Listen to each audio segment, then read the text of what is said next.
Давайте откроем наши Библии, пожалуйста. Псалом 104. Псалом 104. Я считаю с 17 стиха по 22 стиха. Сколько из вас, я знаю, что все вы знаете, что вы призваны, так?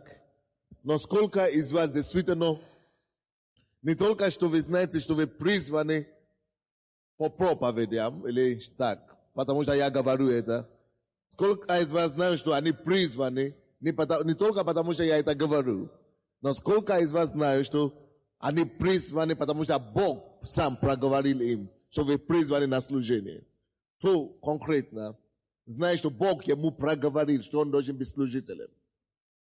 Именно Бог проговорил вам, что вы должны служить Богу. Именно быть служителем полностью. Встаньте, пожалуйста. То есть у вас есть конкретное видение от Бога. Либо Бог показал вам сон, либо слово, либо проговорил вашему сердцу, что вы имеете призвание от Бога. Вы служителем, конкретное. То есть если кто-то спросит у тебя сейчас, какое у тебя свидетельство, какое у тебя призвание, ты можешь им рассказать точно, конкретно. То есть вы все это знаете, да? Те, которые стали. Что Бог просто призвал вас. И нету колебаний в этом. Слава Богу. Представьте, это слово будет для вас сегодня. Псалом 104. Я считаю 17 стиха по 22 стихи. 104, 17 по 22 стихи. Послал перед ними человека. В рабе продан был Иосиф. Стеснили оковами ноги его, железо вошла душа его. Железо вошла душа его. Доколе исполнилось слово его. Слово Господне испытало его. Послал царь и разрешил его. Владетель народов и освободил его. Поставил его господином над домом своим и правителем над всем владением своим. На этой неделе я проповедую пастырям, а также тем, которые знают, что они призваны Богом. Если ты знаешь, что Бог тебя призывает проповедовать слово или быть служителем Божьим, дорогой мой, есть слово для тебя сегодня. Библия говорит, человек, который призван, он должен пройти через определенные этапы. И сегодня мы будем рассматривать с вами историю Иосифа. Кто из вас знает историю Иосифа? Вы когда-нибудь слышали? Вы знаете, что он был человеком призванным? Иосиф был призванным. Иосиф был призванным еще когда он был отроком. Когда ему было 17 лет, его отец сначала заметил в нем Божья благодать, Божье благословение, и отец начал относиться к нему по-другому. Отец даже отличал это помазание от жизни других детей своих. И он даже не понимал, может быть, возможно, этот отец даже не понимал, почему именно Иосиф стал его любимцем. Это потому что благодать Божья была на нем. Помазание Божье было на нем. Поэтому он просто не мог относиться к Иосифу как прочим. Аминь. Благодать Божья была на нем. И когда ему исполнилось 17 лет, Библия говорит нам, Бог явился ему и дал ему конкретное видение, которое должно его ввести в жизнь. Бог предсказал ему те события, которые должны были исполниться в его жизни. Но, дорогие мои, Иосиф получил видение о том, кем он должен стать. Иосиф получил призвание от Бога о том, кем он будет. То есть Бог показал ему, что я призываю тебя быть таким-то человеком. Однако это не случилось в один день. Что-то произошло. Иосиф прошел через чего-то. Об этом мы будем проповедовать с вами сегодня. Сегодня у меня слово к вам. Это слово такое. Я проповедую на теме «Испытан ли ты словом?» Иосиф должен был бит испытанным словом. Испытан ли ты словом? Если ты напиши себе это. Испытан ли я словом? Я вам объясню, что это значит, или к чему я склонюсь. Но сначала давайте посмотрим жизнь Иосифа. Псалом 37, вернее, Бытие 37. Бытие 37. Давайте будем читать с 4 по 8 стихи. 4 по 8 стихи.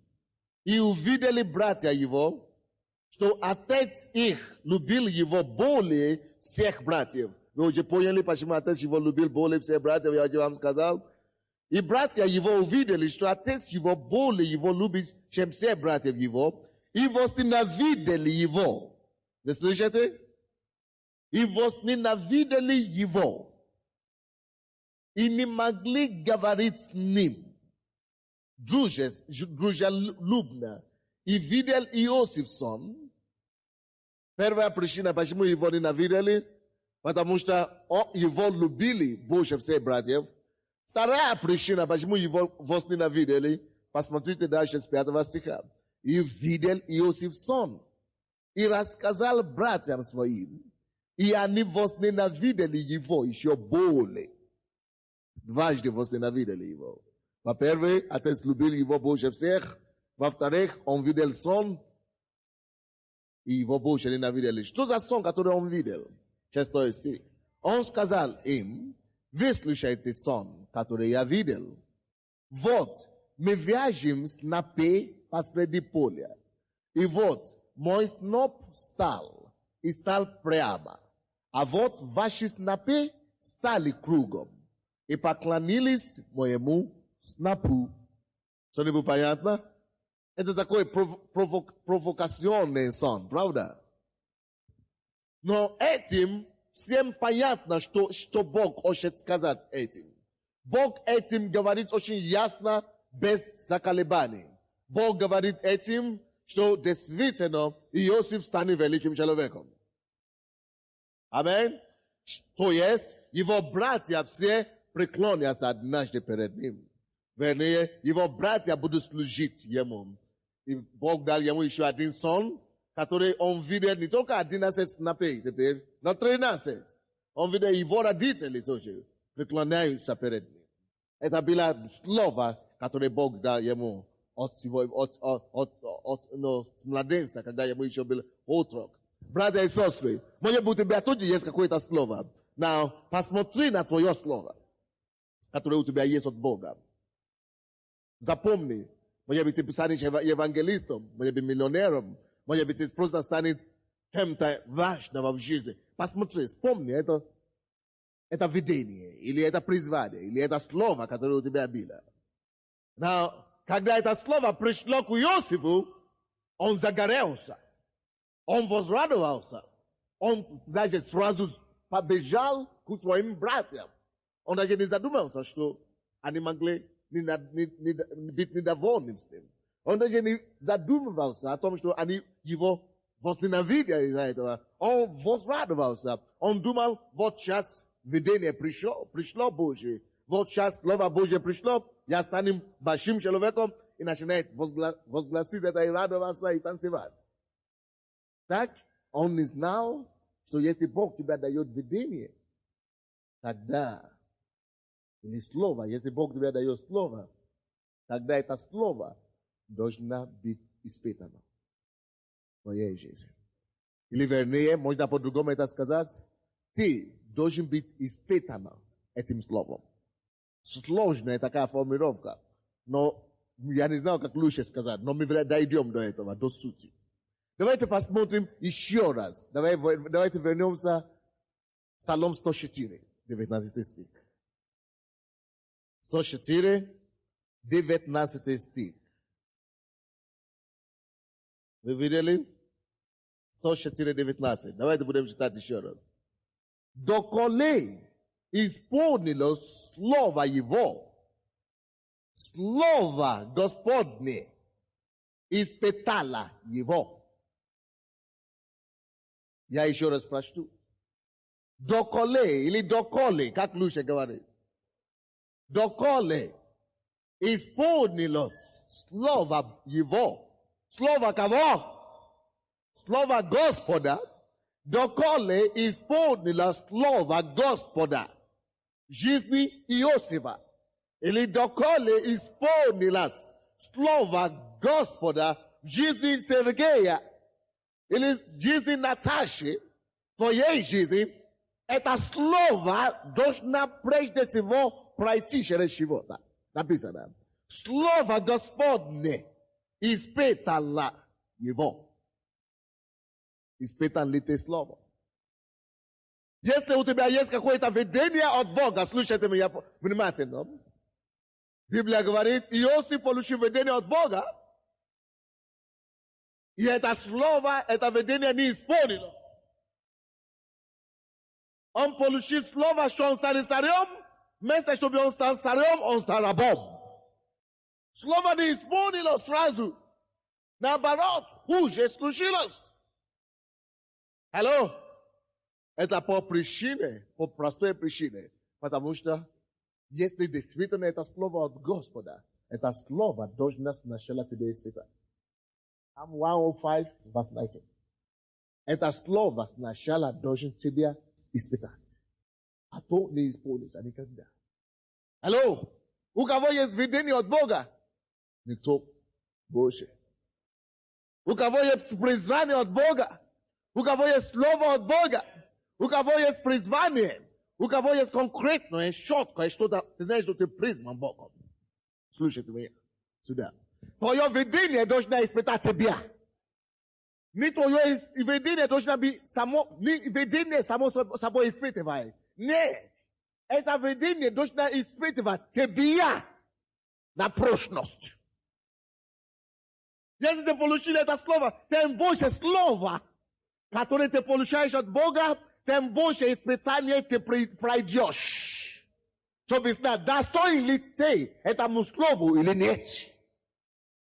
Если Бог тебе сказал, будет пробуждение в твоей церкви, если Бог говорит, что в твоем городе поднимется большая церковь, и я подниму эту церковь через тебя, соответственно, количество или масштаба этой церкви будет испытание тебе. Не выгони дьявола, не запрети бесов. Это Бог испытывает тебя. И написано, доколе исполнилось слово Господне, до того, как любое слово Божье могло исполниться, сначала это слово должно сначала тебя исполнить. Вернее, тебя испытать. Достоин ли ты вынести это слово в исполнение? Достоин ли ты быть той сосудой, через который Бог совершит такое огромное дело? Достоин ли ты быть такой? И это слово возьмет тебя и проведет тебя через всякую ужас в жизни. Но когда ты это видишь до конца, тогда слово Божье приходит в исполнение. О, Господь, я не знаю, как это донести до вас. Короче, давайте будем смотреть. Вы сейчас поймете. Я сказал, если это слово пришло, это слово должно сначала вас испытывать. Давайте посмотрим, как это случилось в жизни Иосифа. Так, вы уже видели, где он видел видение, так? Где Бог показал ему видение. Четкое видение. И это видение, между прочим, от Бога, натурально. Так? От Бога шла это видение, сильнейшее видение, без колебаний, Четко, все ясно. Смотри сюда. С момента твоего получения призвания, или видения, или слова от Господа, ты начинаешь подвергаться испытанию. И не дьявол испытывает тебя, а слово, которое ты получил. Потому что многие получили это слово, но не показали себе достойными на прочность. Или как это говорится? На прочность не видишь. Поэтому Бог не хочет, чтобы ты разочаровал его. Бог не хочет, чтобы ты позорил его царство потом. Бог не хочет, чтобы ты разрушил царство Божье вместо, чтобы назидать его. Поэтому необходимо испытание, чтобы процесс испытания Бог сделал тебе таким, как Он хочет тебя видеть. Потому что ты получил слово Господа, ты был одним. Ты думал, что такой, как ты есть, когда ты получил это слово. Именно такой ты исполнишь это слово. Каким ты был, пока ты получил слово? Вообще ты никакой. Вообще ты кусок плоти. Куски плоти. Ты не достоин вообще что-то святое нести еще. Хотя ты думаешь, что я уже готов, я сейчас рванусь. Ты никуда не рванешь. Куда? Да, Бог, конечно, тебе отдал слово, но столько еще нужно изменить тебе. Ты даже сам не знаешь, конечно. Но Бог-то знает, что нужно тебе еще обломывать, ломать, переломать, объединить, поставить. Бог это понимает. Что да, ты уже получил слово конкретно, ясно. Но ему надо еще тебя подготовить.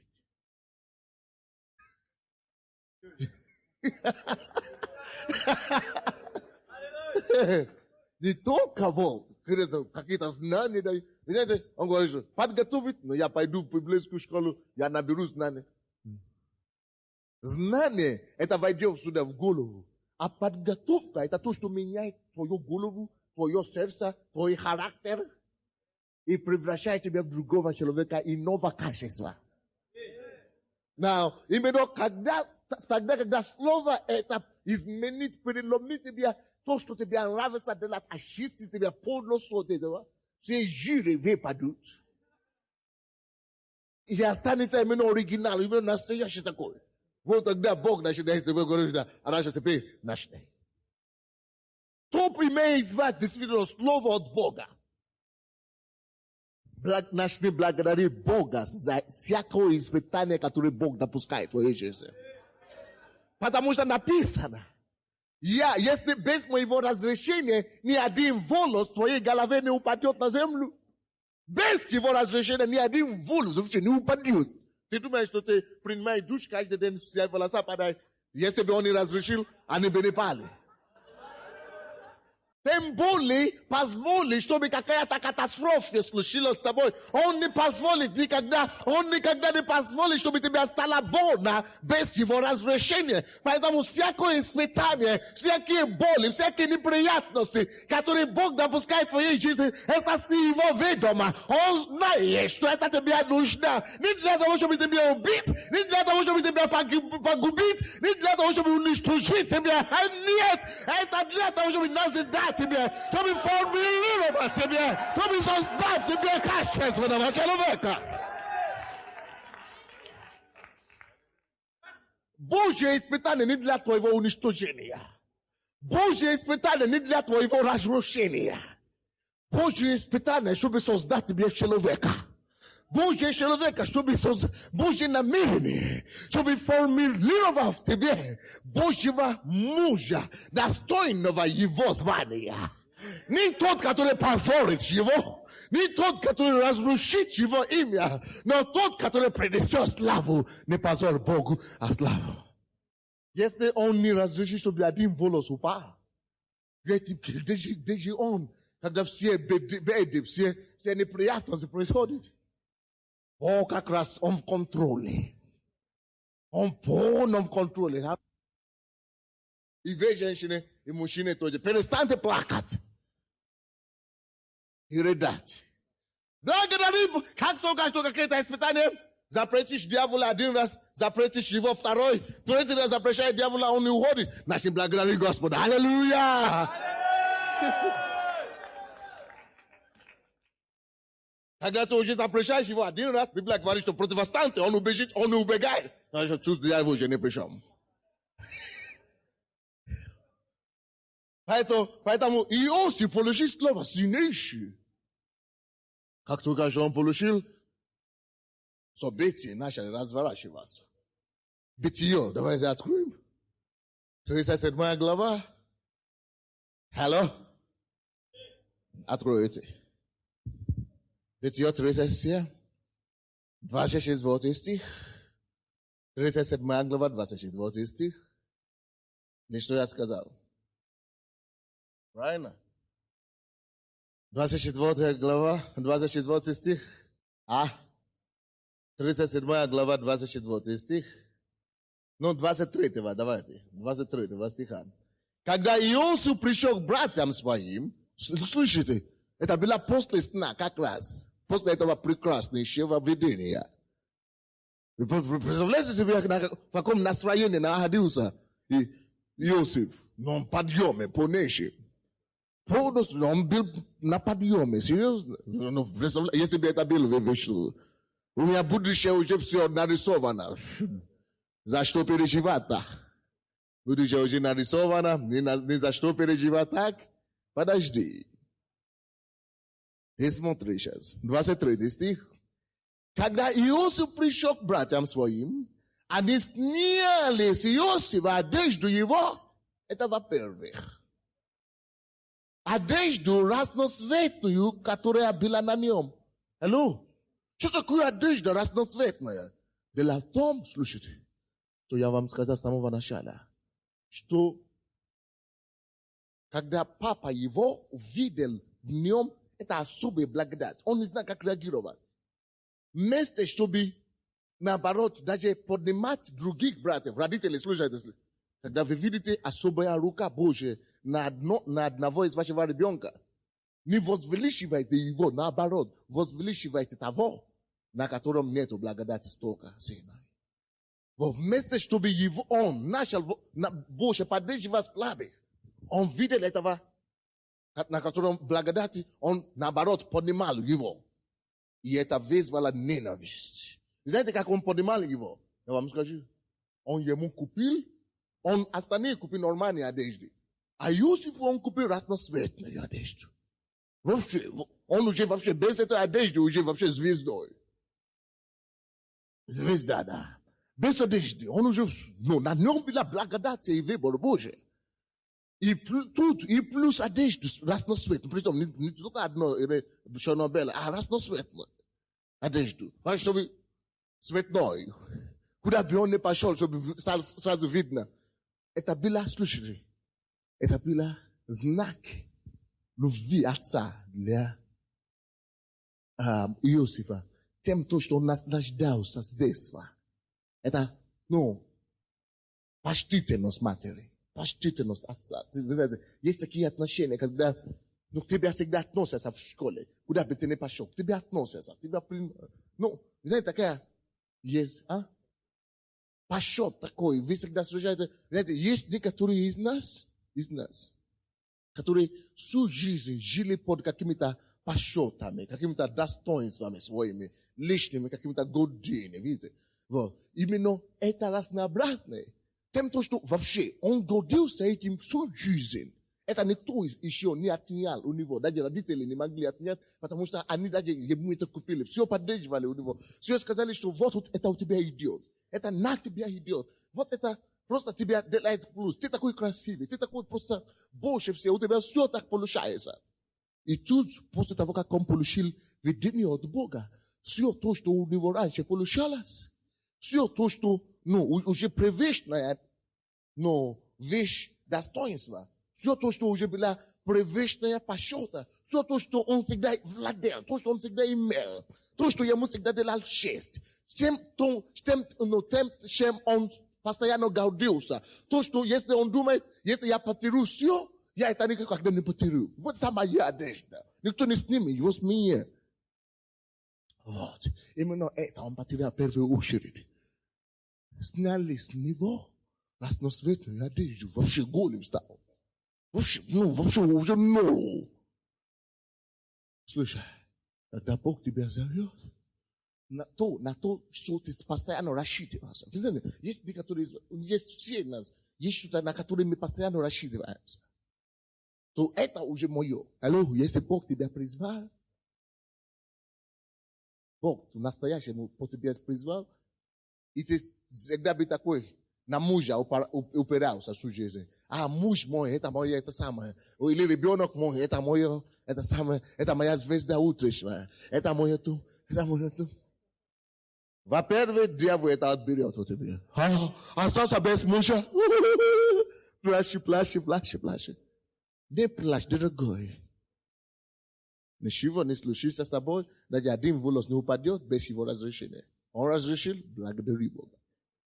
Поэтому не надо было вообще уповаться на кого-то. Или на рассветную одежду, тогда бы ты обошелся без него.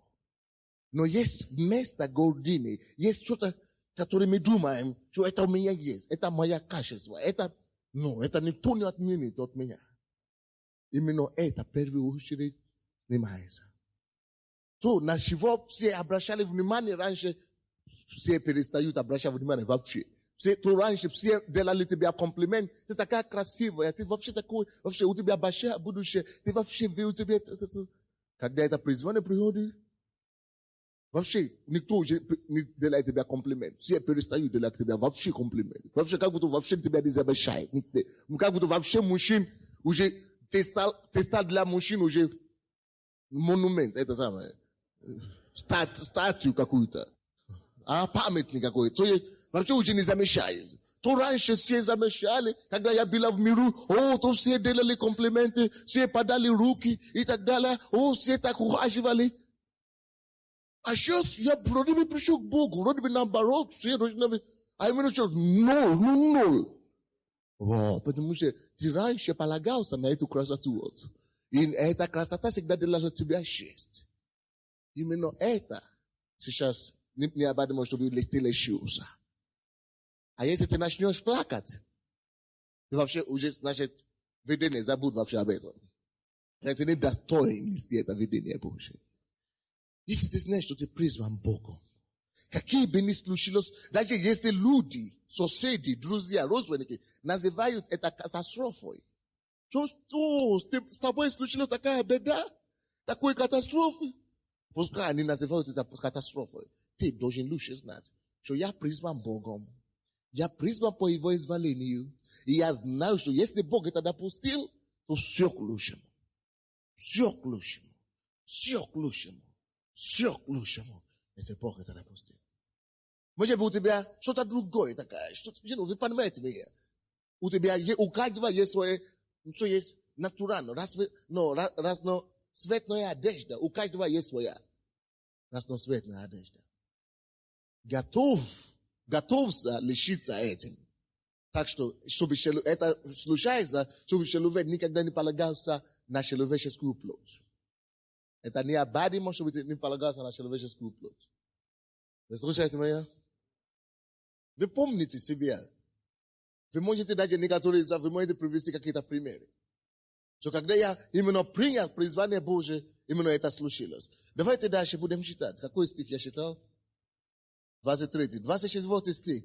И взяли его, это еще начало беды. Это не все. Как это так? С кем это все происходит? Отвечайте, с кем? С Иосифом, который имеет призвание. Помазанник. Именно его, посмотри, Иуда там, его одежду никто не снимает. Наталья там, его... это самое, беда такая с ним не случается. Муж от него не уходит. Или, жена от нее не отказывается. Или того, она там, она вообще не верующая, муж не запил. Или того не случается, дети не уходят из дома. А почему со мной это именно случилось? Я же пришел к Богу, я же помазан, я же призван Богом. Но я же пришел к Богу, в конце концов. Но почему? Вроде бы, наоборот должно быть. Перестань роптать. Перестань роптать. Если ты уже призван, хорошо, отдай себе полностью ему. Хорошо? Пускай он разберется. Пускай он уже разберется. Если ты уже согласен с тем, что ты призван, то последний смеется, то лучше смеется всегда. Хорошо? Так что пойми это. И дай Богу благодарение за то, что он мудрее тебя. Короче, это было начало беды его. Это начало, так? 24. И взяли его и бросили его в ров. И ров же тот был пуст. Воды в нем не было. Повезло, слава Богу. А то утонул бы. Но а то человек ходил на горе. Вы знаете, обычно после того, как вы получаете видение какое-то, или от Бога, только что пришли к Богу, и сразу одно пророчество пошло, и второе пошло, и третье пошло пророчество. О, как Бог меня любит. Все только обо мне говорят такие комплименты. Это ты ходишь вот так на горе, вот так. No. Человек только что ходит на горе, и вдруг нашел себе в рове, или как? Во рву оказался. Во рву оказался. Только что ходил здесь, о, Бог меня так любит. Одно пророчество пошло там. О, другие американцы приехали и сказали, что я буду такой. И вдруг на следующий же день, или через месяц, уже вообще никакой, уже еле-еле видишь. Останусь ли я живым, или вообще я уже все. Уже обвинение уже не думает, вообще уже вся надежда вообще на существование уже прошла. Уже, Господи, дай только жизнь, чтобы живым остался. Такое было с вами? Когда вы уже не знаете, не то, что какой-то высокая высота какие-то, или какие-то огромные призвания, а вы уже вообще лишь бы остаться живым, уже молитесь, правда? Я помню это в своей собственной жизни. Практика была. Короче, тот оказался во рву. И что случилось? Да. Хорошо, 28 стих, чтобы быстро. И когда проходили купцы Мадианские, вытащили Иосифа из рва и продали Иосифа из Малетиана за 20 серебряников. А они отвели Иосифа в Египет. Все. Вообще, человек пропал. Значит, уже окончательно. О том, что я стану королем, однажды уже все пропало. О том, что я стану каким-то великим, но где я стану-то? Когда я вообще уже свою страну потерял, посмотри. Когда Бог мне сказал, что я стану кем-то, а я вообще я даже не имел возможности у себя на родине что-то творить. Вообще, я потерял страну. Вообще, стал рабом. Продали его за 20 серебряников. 20 гривен человека продали. А между прочим, именно ему Бог показал сон. А где же Бог тогда? Где Бог? Где он? Когда я был без Бога, у меня все получилось, понимаешь? Вообще, в конце концов, никто меня не продавал. А тут я вижу себе, я стал товаром. Превратился. Значит, это, наверное, моя фантазия какая-то. Это не Бог, это точно, это не Бог говорит. Как это Бог говорит? Что Бог не знает, что он делает, или что ли? Но это не Бог говорит, это просто моя фантазия. Это не Бог мне говорит, это вообще не сон, это какая-то придумок или какая-то выдумки какие-то. Как будто все шансы пропадают вообще. Это как я, когда я попал в Советский Союз, все, жизнь похоронена, все полностью. Но даже если когда-нибудь стану кем-то, неужели в Советском Союзе, коммунизм, пропаганда, религиозная пропаганда, сразу за решеткой, как это я стану кем-то, когда вообще, в тюрьму пошлют, а ты говоришь, станешь кем-то, как это ты станешь? Понятно, что если я бы остался дома, там же свобода, все проповедники, я пойду в школу, я учусь, я стану, каким Бог сказал.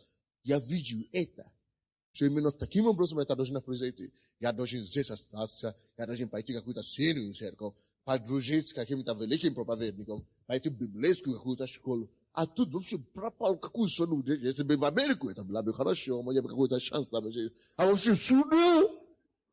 вообще, быть верующим вообще запрещено. Но как тогда ты станешь проповедником, ты был пастором, где? Пути Божьи, не твои пути. Katastrofa, te dumaj to katastrofa slušilo, a Bog dumaj to šťastie slušilo. Mnogi iz vas, vaši sljozi все зря. Зря слезы. Зря, вы просто тратили лишние воды с организма. То, что должна была питать ваше это самое, а вы просто выпустили зря. Ну, потому что многие вы просто зря плачут. За что? Не хочется это самое пройти это испытание. Тогда слово, которое Бог тебе дал, не сбудется. Потому что понадобно, чтобы человек был испытан словом, прежде чем слово это исполнится в его жизни. А слово только что тебя начинает испытать, а ты уже закончится здесь самоубийством, ну и умери. Закончится здесь самоубийством, ну умери, умери, чего ты еще говоришь об этом? Ну, легче это делать, чем говорить. Каким тогда ты станешь царем-то? Когда ты живешь сейчас, уже себе самоубийством закончишь. В общем. А Бог ему вообще, только тренировку Бог ему дает, чтобы стать кем-то, а он уже покончит самоубийством. Понимаете? Чемпионом Бог уже его поставит. А на тренировке он говорит, я умру, лучше умереть. Даже не очень дожди до соревнования. Сразу на тренировке площадке там может покончить собой. Но надо же потерпеть, закончить тренировку. Потом как-то добираться до этих соревнований. Потом посмотреть, что Бог сделает, в конце концов. Потому что если ты не будешь тренирован, вообще как-то ты пошлешь на соревнования. Потому что без никакой подготовки. Это же надо подумать о таком. Так что, то же самое ситуация с Богом, когда Он уже тебя употребляет, где Он уже тебя употребляет, Он создает такие ситуации, такие обстоятельства, когда твои нервы выдержат или не выдержат. Он уже видит. Не убеги, не убежай от испытаний. Я помню, когда у нас эти приятности все начали, СБУ начал звонить, комитет по делам религии, милиция моя, разыскивает. Одна сестра подошла ко мне и говорит, пастор, я говорю, чего ты так вообще такой? Такое у тебя отношение, как будто это все шутка. Ты объявляешь это в церкви, ты улыбаешься, ты вообще усмеешься везде, танцуешь, прыгаешь, какой-то маракас, игрушка носишь. Ну, вообще, это же серьезное дело. Иначе могут закрыть. Я говорю, я знаю. Если Бог даст, чтобы закрылись, значит, ему это надо. А вообще-то я знаю, что если Бог это все допускает, Он какой-то силу это допускает. Пускай Он меня учит дальше. Поэтому я буду танцевать и улыбаться и смеяться даже, и хахахтать даже. Когда Бог закончит свой урок, все нормализируется. И будет приобретение после того. Амин. То есть не убегай от твоей тренировки. Не убегай от испытания.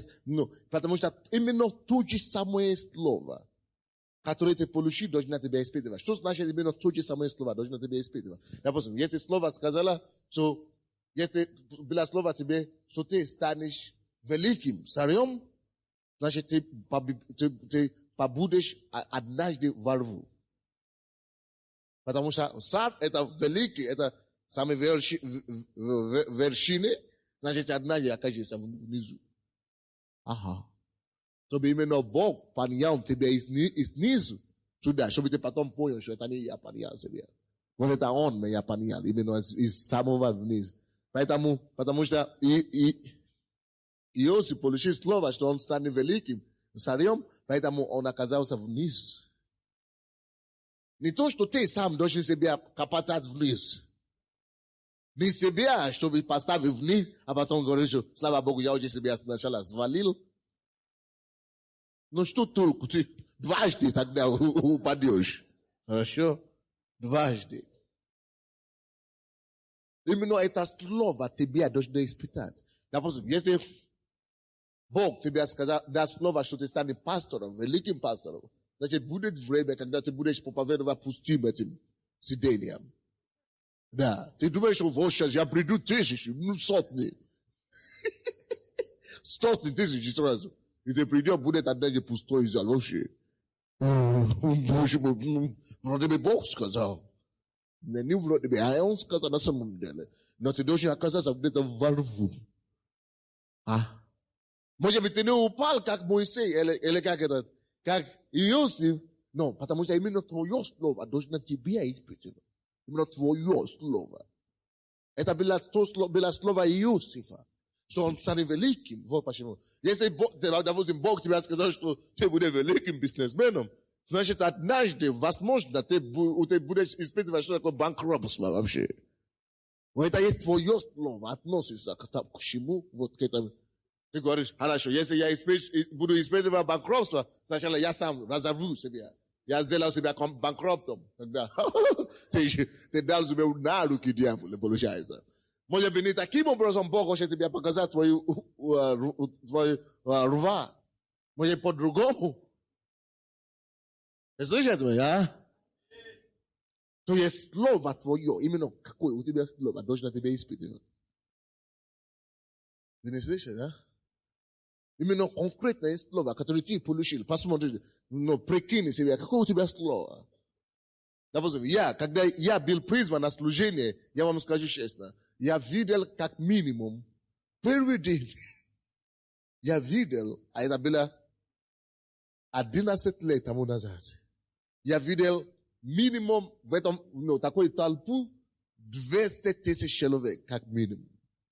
Это как, я не знаю, это была евангелизация, или это была церковь, но это была большая, это самое, просто толпа народа.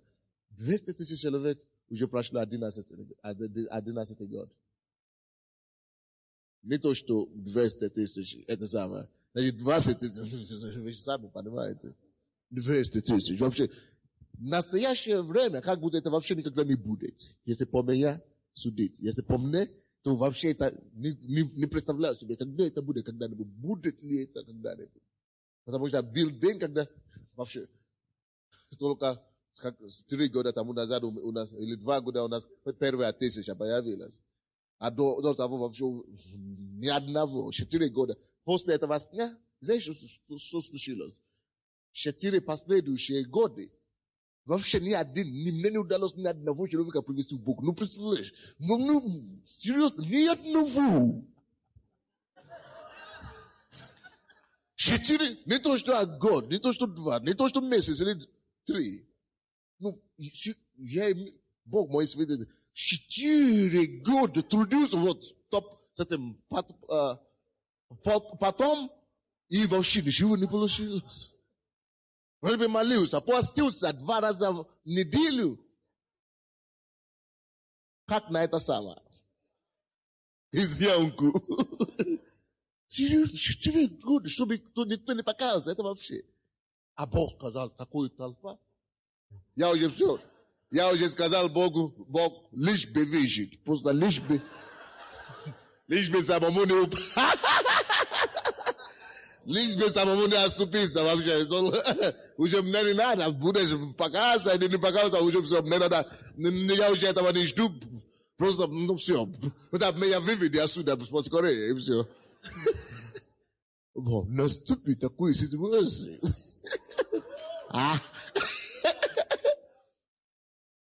Я вообще никогда в жизни бы не подумал, что еще какая-то возможность появится, когда все это начнется.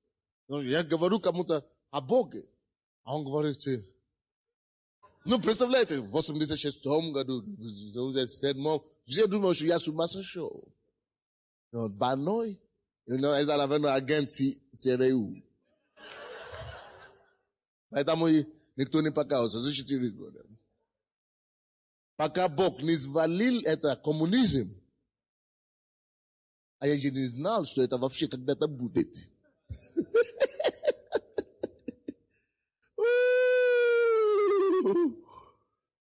Хороший.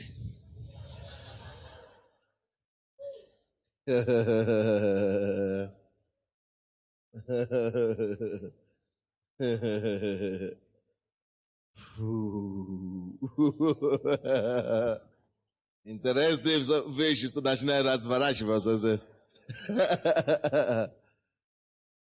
Иосиф, именно, было испытано словом, которое он получил. А какое это слово, которое он получил? Станет большим человеком.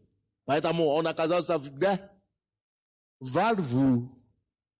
Именно твое слово тебя испытывает. Или испытает. Так, это еще не все. 39 главу давайте откроем. Да. Человек, который должен быть царем, кем он стал? Рабом. Его продали в Египет. Так что, дорогой, если Бог тебя сказал быть пастором, сначала просто стань рабом какому-то пастору. Это тебе поможет быстро. Если Бог тебе скажет, что ты станешь миллионером, вообще, то, что у тебя есть, пока дай Богу, скажи, Господь, это не мои, это твои. Не полностью, но просто сделай завещание с Богом. Господь, это не мое, это твои. Тогда, когда Бог соберет, тебя будет легче жить. Ты уже не будешь слушать. Ты слушаешь меня?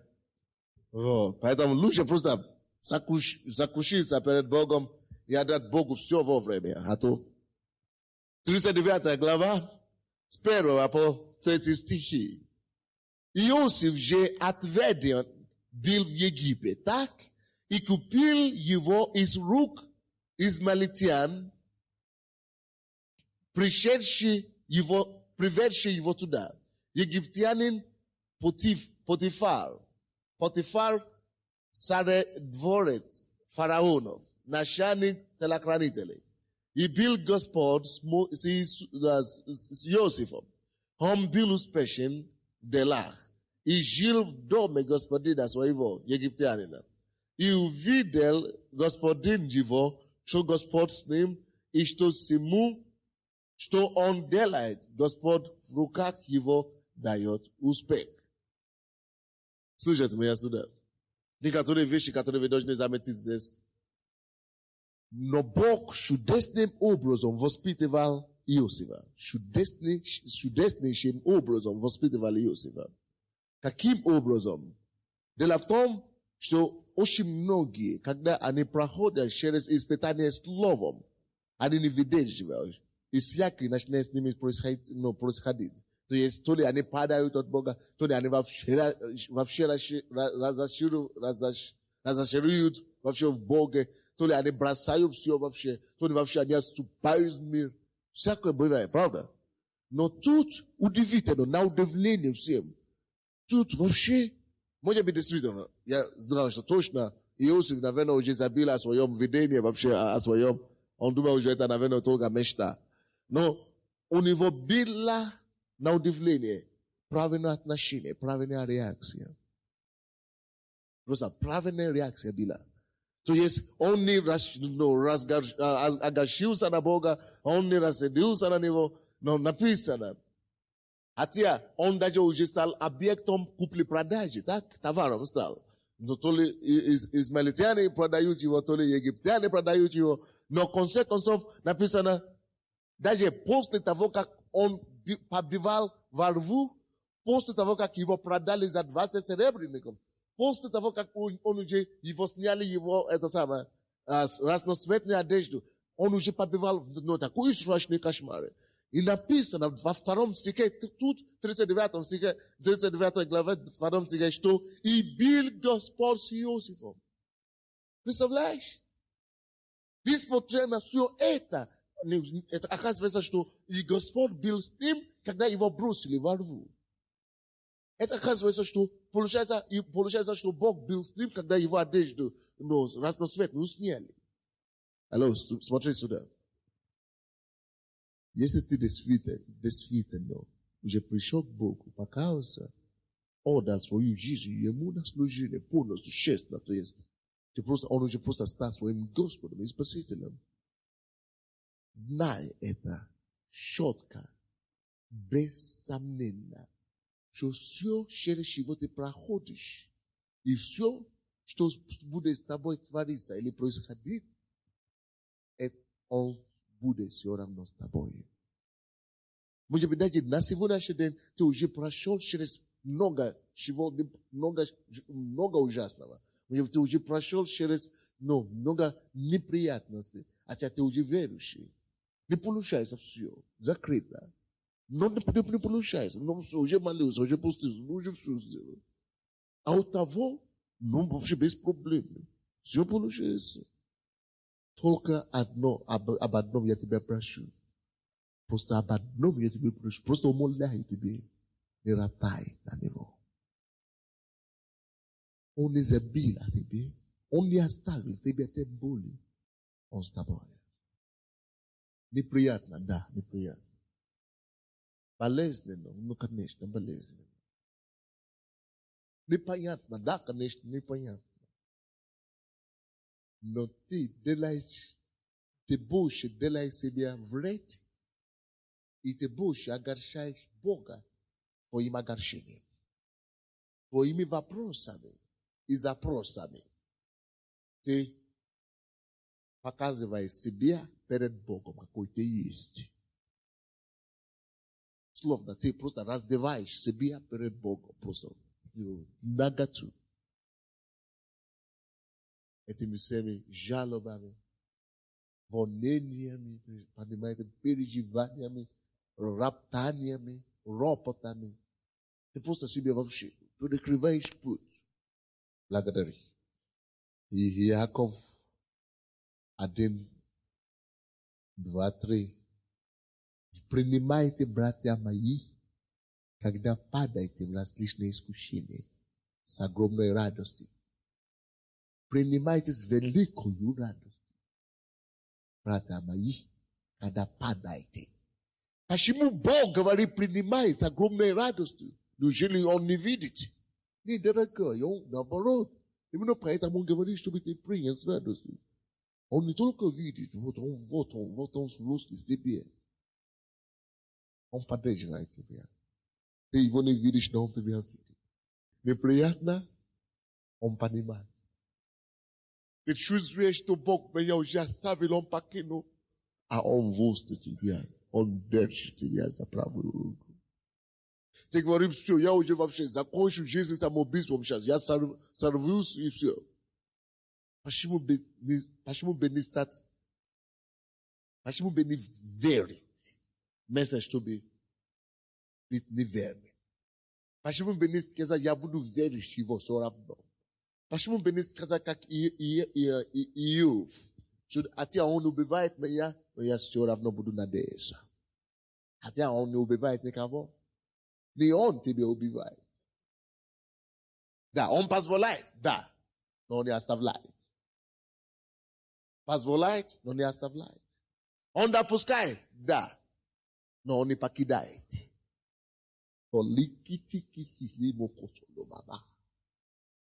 Имей правильное понимание.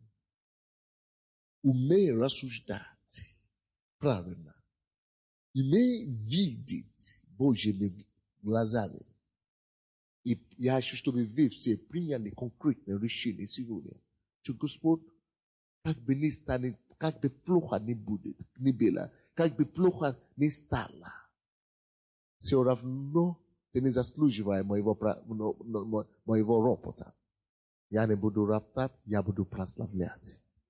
Написано, оказывается, что когда сняли его одежду, все, когда папа плакал дома, его мама, папа, родители плакали дома, все, какой-то депрессию попали, вообще траур, объявили траур.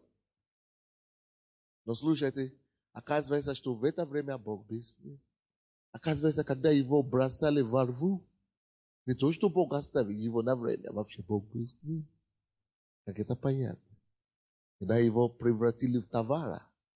Мы не всегда понимаем, братья мои, почему Бог в той или иной ситуации не вмешался в наши ситуации.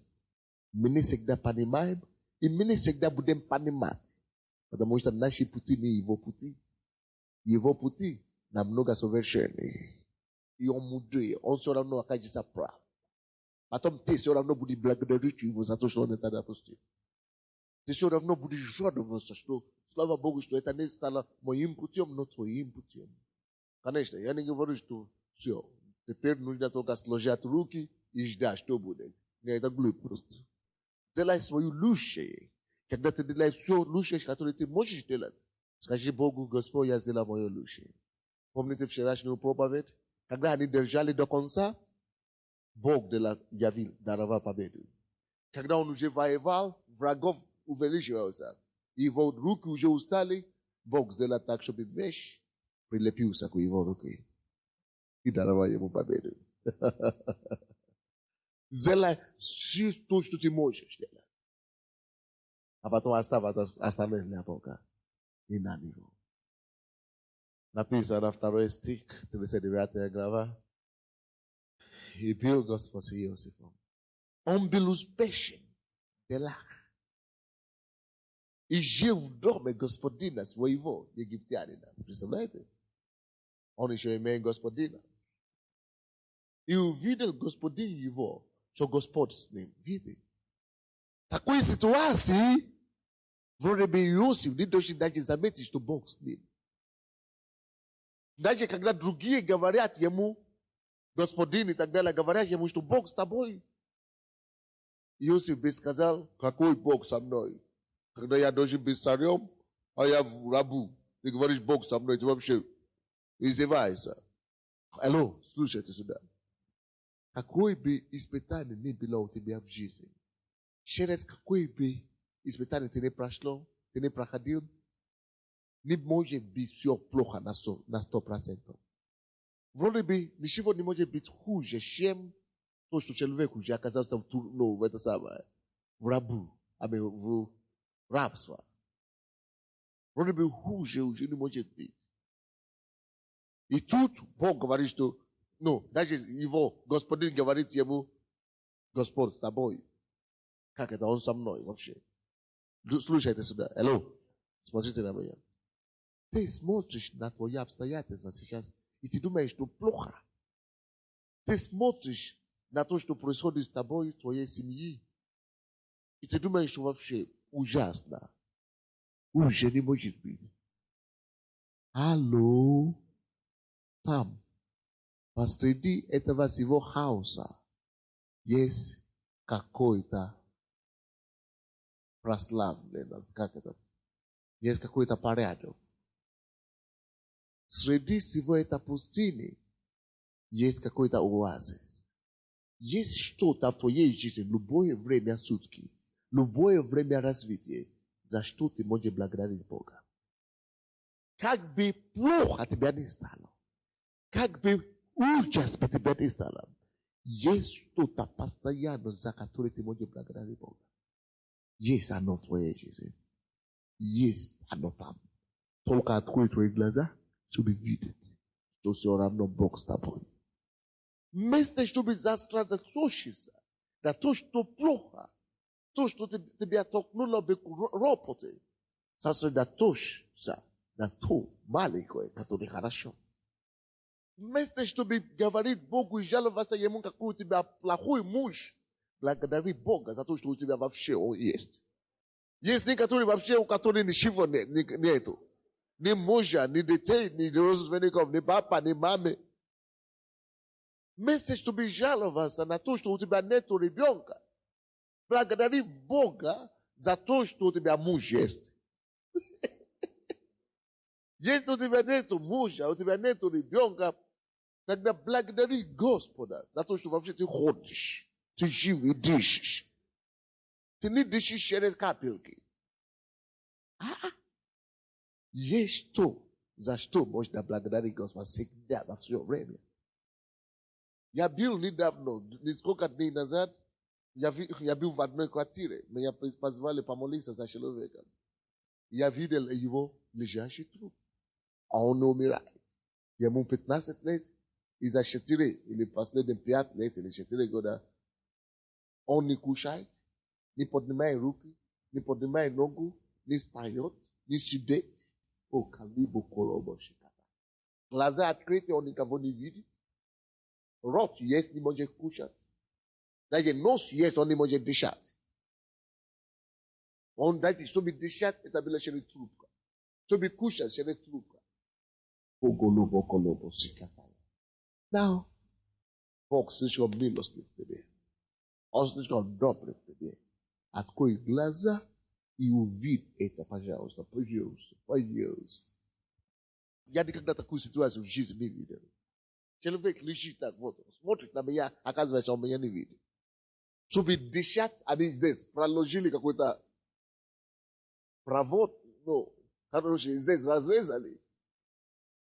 Трубка, пока это было, чтобы дышать. Ну, чтобы кормить здесь. А чтобы дышать, трубка какая-то отсюда выходит, и воздух поднимает отсюда, а потом туда идет. И дышит. Мама не работает, не может выйти с утра до вечера, потому что дождь не там. Может быть, в туалет надо. Ты говоришь, что ты потерял свою машину и квартиру. Вот о чем ты жалуешься. Вот о чем ты жалуешься. Ну, посмотри. Тот бы благодарил Бога за то, что он вообще...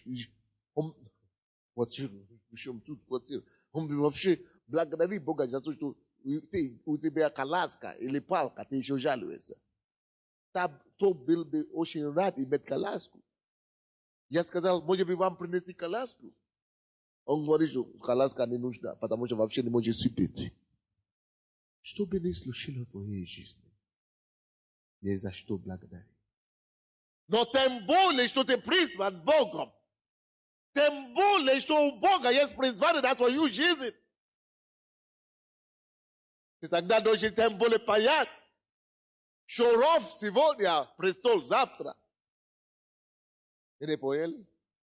Что если я призван Богом, все равно его предназначение, его призвание совершится. Положение, в котором я нахожусь сегодня, это не постоянное. Мое завтра придет. Мое будущее грядет. Я вижу его. Через обстоятельства сегодняшний день я вижу завтра. Когда мне тяжело здесь на Украине, я вспоминаю завтра мое, я вспоминаю мое призвание, и я радуюсь, я живу силой, которую я получаю от завтрашнего дня. Когда хочется бросать все, когда чувствую, что я на месте нахожусь, топтаюсь на месте, уже сделал все, и расходовал все свои силы. Я смотрю на то вообще, есть ли у меня призвание. И я вижу это призвание. Иногда не хочется верить в это призвание Божье. Иногда говорит, что это уже не вижу. На такое далекое будущее вообще, Боже, я не дойду до этого. Умру на дороге. Но тогда я вспоминал такое слово. Если я не буду испытан словом, тогда слово не исполнится. Но чтобы слово могло прийти в исполнение, ты должен сначала быть исполненным словом. Испытан словом. Псалом 104.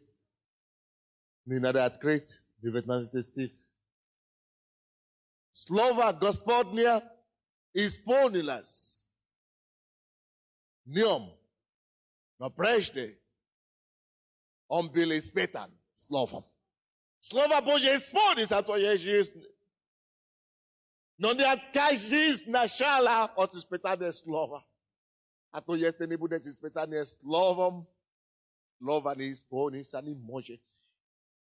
Написано, даже когда он был в рабстве, Господь был с ним. Дорогой, вид Господа, даже в твоем рабстве.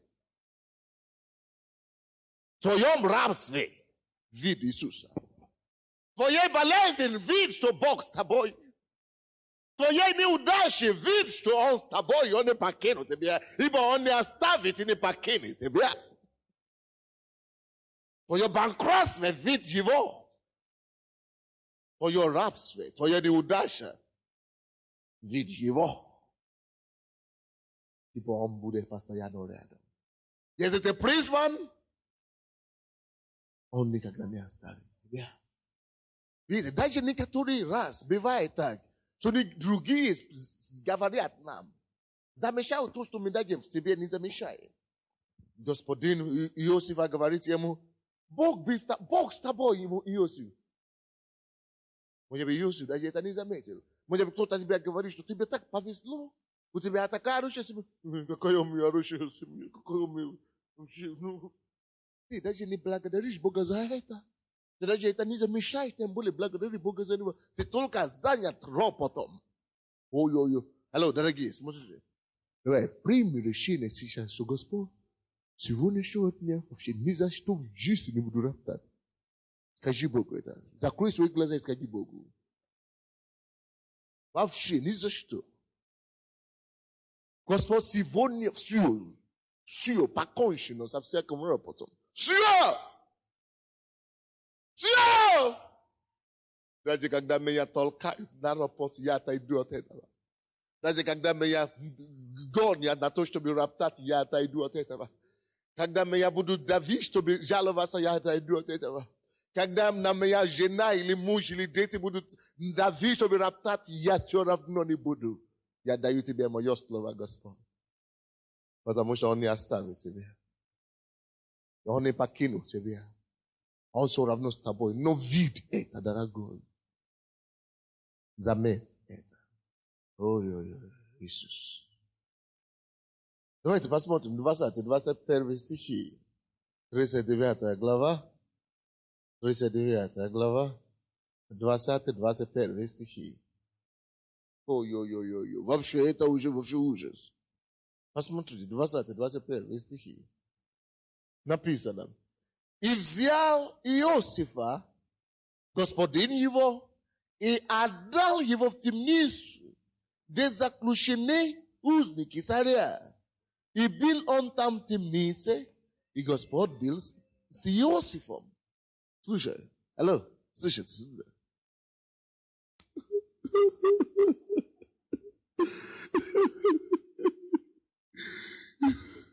О, Господь! Неужели я еврей на самом деле? Неужели мой предки есть Авраам? Неужели мой Яков мой отец? Неужели это правда, что у нас есть Бог Иегова? Неужели у нас есть Бог, который говорят, есть Бог богов, который сотворил небо и землю? Неужели это Он проговорил мне показал сон? О, вообще, если бы я не был евреем, был один из этим рабом египетским, я бы был более счастливым в жизни. Что я делал тебе, Господь, судьба моя, что мне так не везет? Почему я? Только со мной это происходит в жизни. О, Господи, почему я? Я жил нормальным. Я рос нормальным. 17-летним парнем. И 17 лет я потерял отцовский дом. 17 лет я потерял родителей. 17 лет собственные братья продали меня в рабство. Бросали меня во рву. Купили мою жизнь. У меня перспективы были, но они разрешили мои перспективы. У меня были мечты, но украли мою мечту. Я стал рабом в чужой стране, Египте. И тут Господь, будучи рабом, это еще не хватает. Это не хватает, что я раб уже. Вообще меня берут, вообще уже никто. Вообще, вроде бы уже рабство, уже ничего не будет. А тут вообще уже снимаю вообще. Раньше был рабом. Жил на квартире и служил, тут вообще срываю меня и бросаю в темницу, в тюрьму. Ну, вообще, за что? За то, что я не хотел загрешить? То, что был рабом, но уже смирился с этим. Как смириться с этим? Что теперь уже стал вообще заключенным. Не совершая ни одно преступление.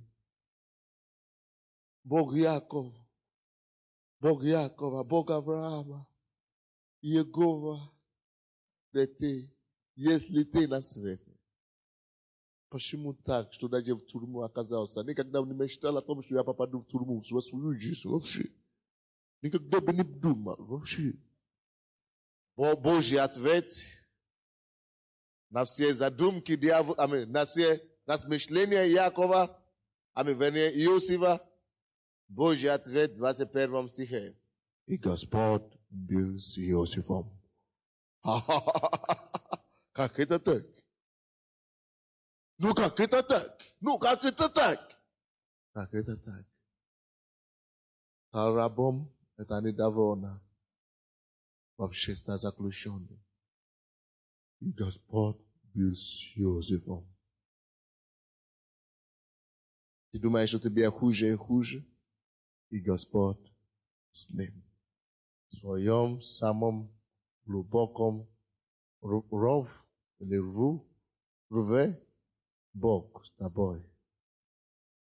И будет с тобой. Держись только за ним. Мене спешали ни одного ропота Давида. Иосифа. Это я разыграл, это как бывы разыграл, как бывы поступали. Но Иосиф так не поступал. Он смирился со всем, то, что с ним произошло. Абсолютно со всем ситуациями. Смирился. Хорошо, ты Бог, Господь, ты есть Господь. Я буду прославлять тебе. Знаете, у него была такая чудесная возможность стать любимцем. Просто жил прекрасной жизнью вообще.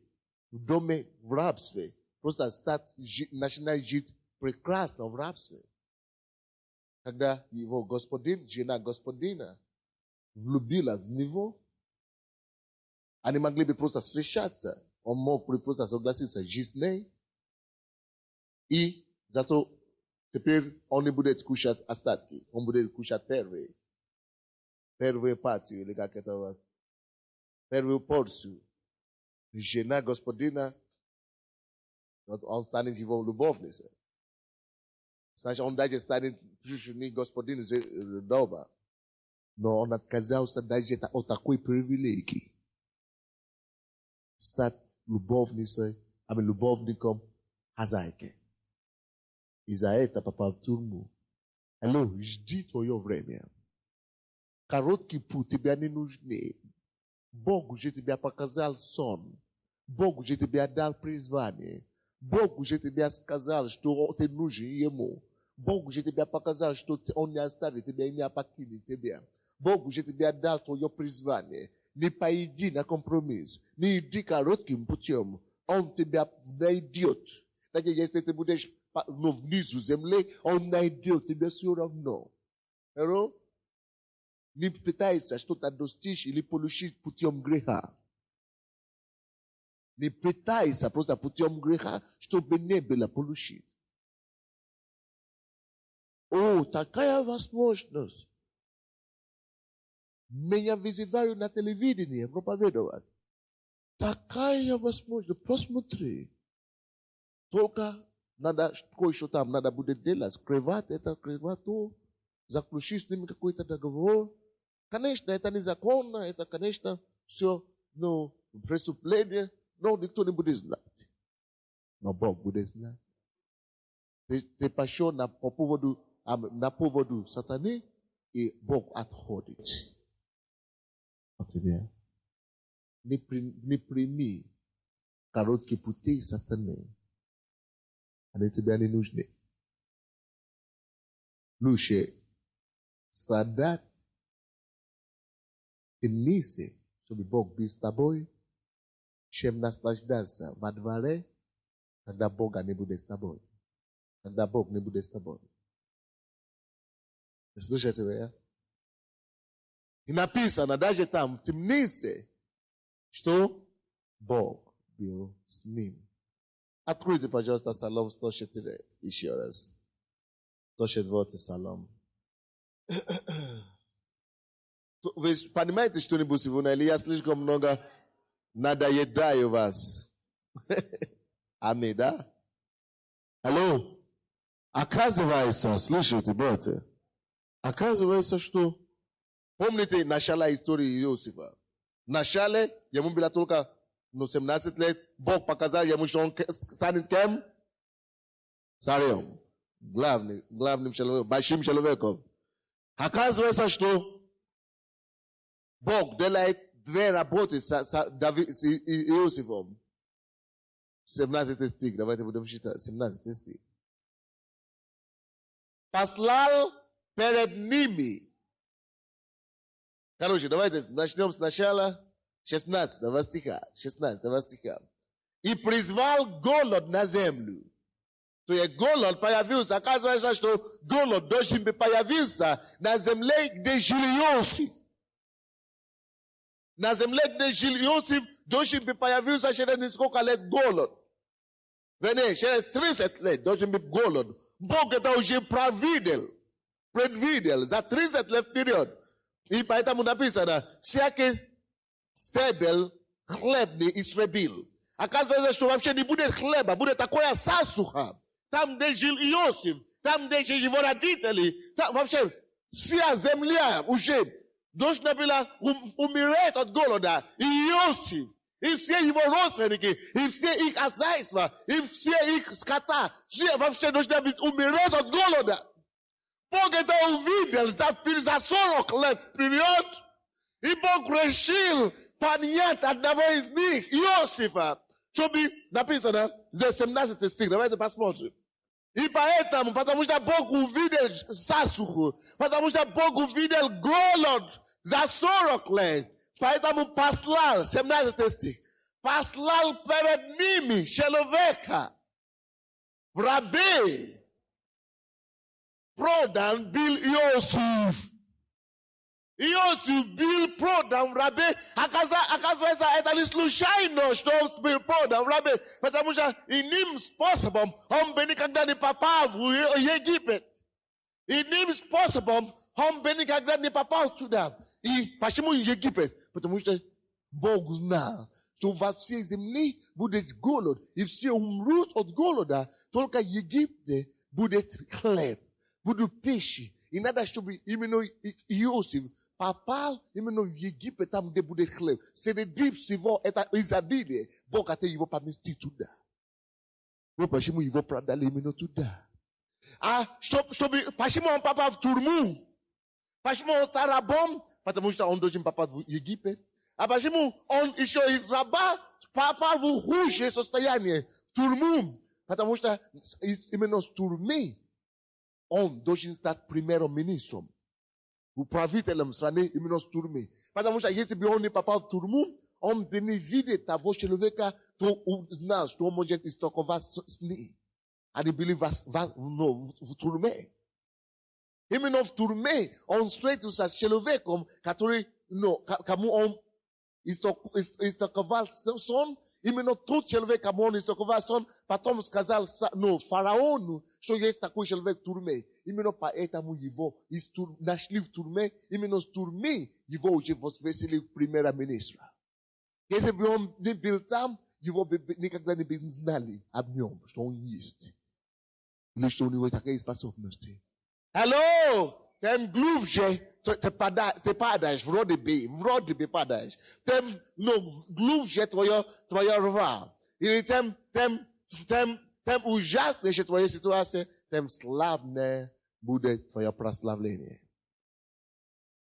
Твой почет. Тем славнее станет твой почет. Тем веселка будет твое увеличение. Только уповай на Господа. И не роптай никогда. Просто не роптай, просто благодари Господа, просто учись от Него. Давайте откроем Евреям. 12:2. 12:2 Евреям. Взирая начальника и совершителя веры Иисуса, который вместо принадлежавшей ему радости претерпел крест, пренебрегивший посрамление, и воссел одесную престола Божия. Слушайте сюда. Написано, мы должны быть как Иисус. Что Иисус делал? Слушайте сюда. Два человека, идите сюда, бисюда. Поднимитесь, бисра. Да, три человека, нормально. Скажем, это Иисус. Здесь написано, который вместо предлежавшей ему радости. Значит, это Радость, которая принадлежала Иисусу. Вот принадлежащая ему радости. Вот радость ждет Иисуса. Вот Иисус. Теперь посмотрите второй стих еще раз. 12 глава Евреям, второй стих. Алло, Бог говорит нам, смотрите в твою Библию, Евреям 12:2. Взирая на начальника и совершителя веры Иисуса, это значит копируй Иисуса. Смотри на Иисуса. Что он делал? Что мне копировать Иисуса? Который вместо принадлежавшей ему радости, вот оно, принадлежащей ему радости, ему ждет радости, Иисусу ждет радость. Претерпел крест, пренебрегший посрамление, пренебрегший посрамление.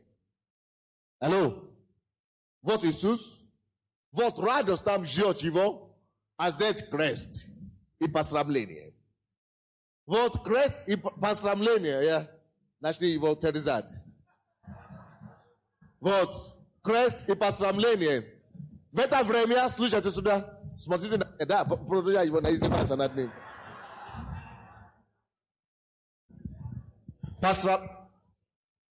Тише. Посрамление, посрами его, хорошо.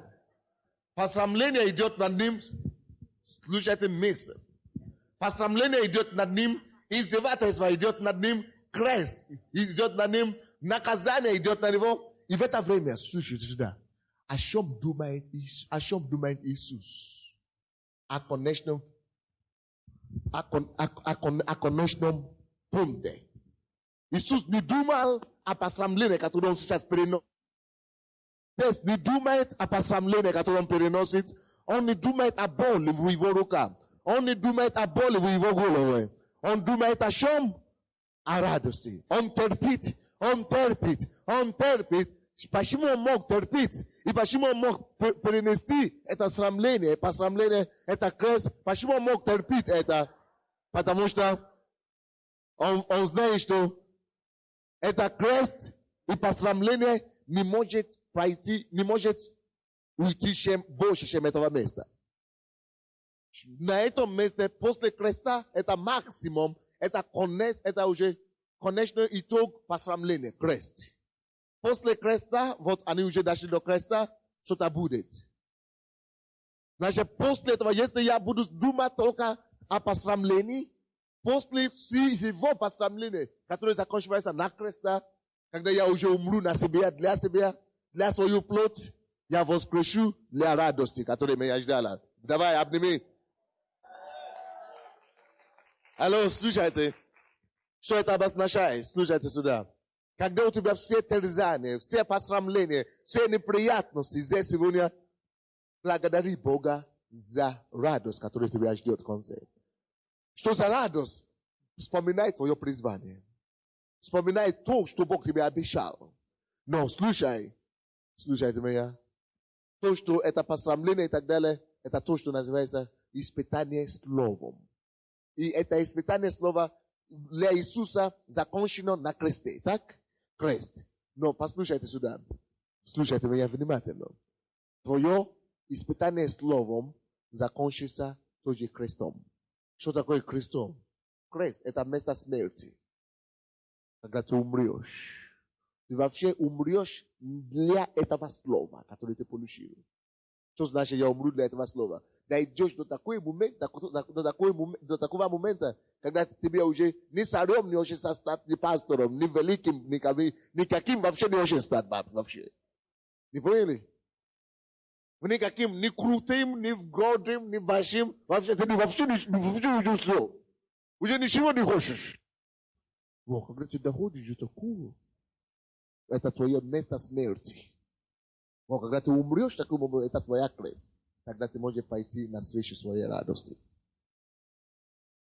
Давайте посмотрим 104 еще раз. Спасибо. 104 еще раз. Или вы не понимаете то, что я говорю вообще? Доколе исполнилось слово его, слово Господне, испытала его.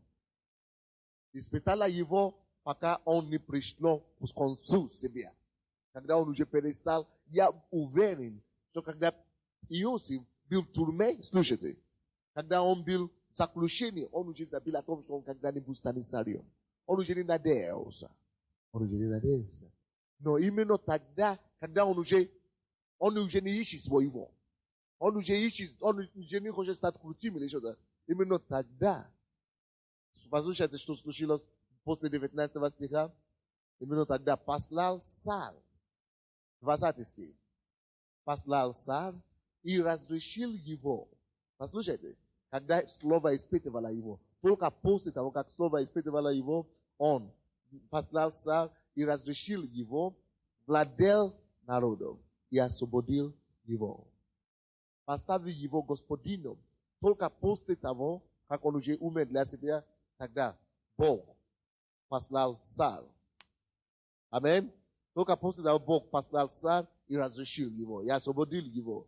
Владетель, и поставил его владетель народов. И поставил, 21 стих, поставил его господином над домом своим и правителем над всеми владением своим. То есть он действительно стал кем? Рабом. Господином, царем. Он на самом деле стал царем. 22 стих, чтобы он наставлял вельмож его по всей душе, и старейшин его учил мудрости. Он уже начал всем учить мудрость. Давайте откроем Бытие 45. Хорошо, 44 стиха, 45 глава 4 стиха. Давайте будем читать. 45 глава 4 стиха.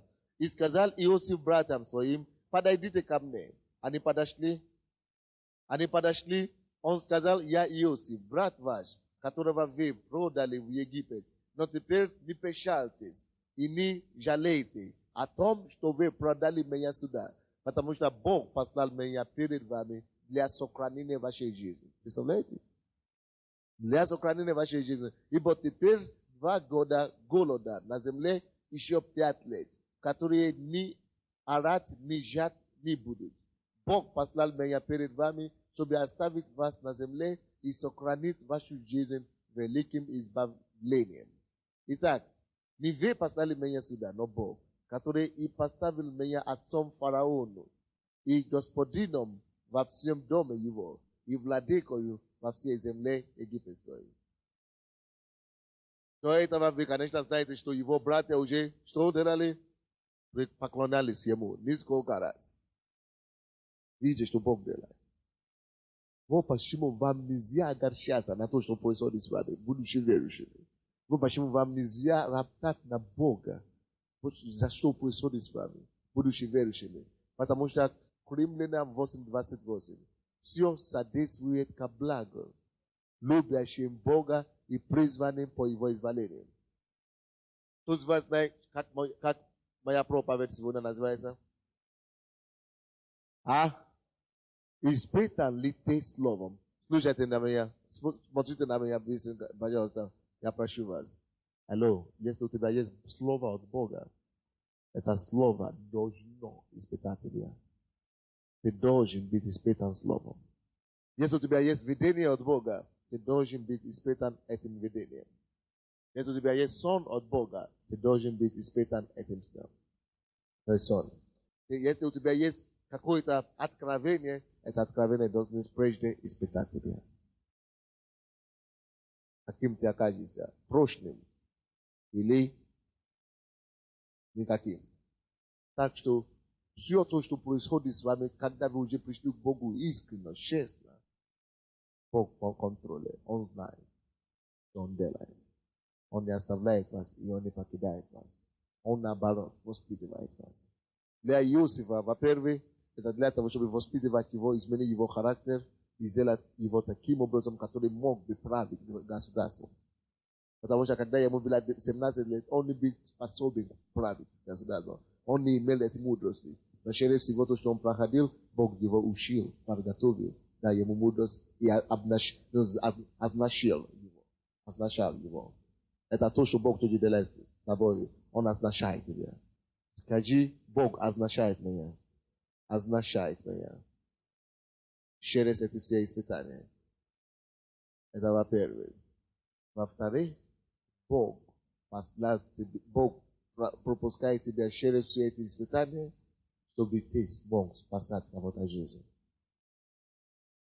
Чтобы твое призвание могло исполниться. Давайте станем. Испытание словом.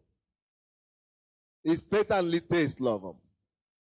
Братья и сестры, молись, чтобы Бог тебя укрепил во время твоего испытания. Потому что не все выдерживают. Подними свои руки к Богу, говори: Господь, укрепи меня, чтобы во время испытания словом я не роптал, чтобы я не жаловался, чтобы я не оказался неверным. Господь, во время испытания словом, чтобы я выдержал, чтобы я выдержал, чтобы я выдержал, чтобы я выдержал. Да, неприятно, но Господь, я хочу быть верным. Я не хочу роптать, я не хочу жаловаться. Господь, я хочу благодарить, благодарить, благодарить. Я хочу видеть твоими глазами, не моими глазами, но твоими глазами. Твоими глазами, Господь. Хочу видеть твоими глазами. Твоими глазами в испытаниях, в искушениях. Я хочу благодарить тебя. Я хочу делать свой максимум. Я хочу делать все то, что я смогу. О, Господь, призови его. Помолись Богу, испытание словом. Слово Господа испытало его. Слово Господа испытало его. Слово Господа испытало его. Может быть, ты проходишь через испытание слова. Это нормально. Это нормально. Это нормально. Благодари Господа. Благодари Господа. Молись, молись Ему. Благодари Бога. Во время испытания держись круче с Богом. Держись больше. Держись крепче.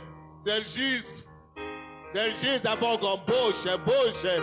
Во время твоего испытания скажи Господу: я хочу держать больше тебя. Я хочу крепче держать тебя. Крепче держаться за тобою. Крепче держаться, Господь.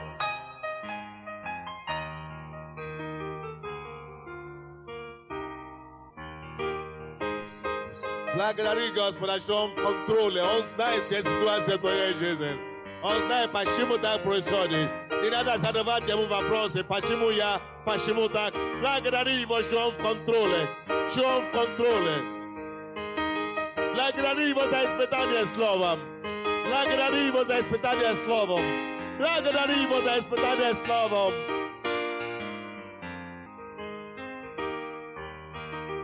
Господь, во имя Иисуса, я молюсь за своего народа.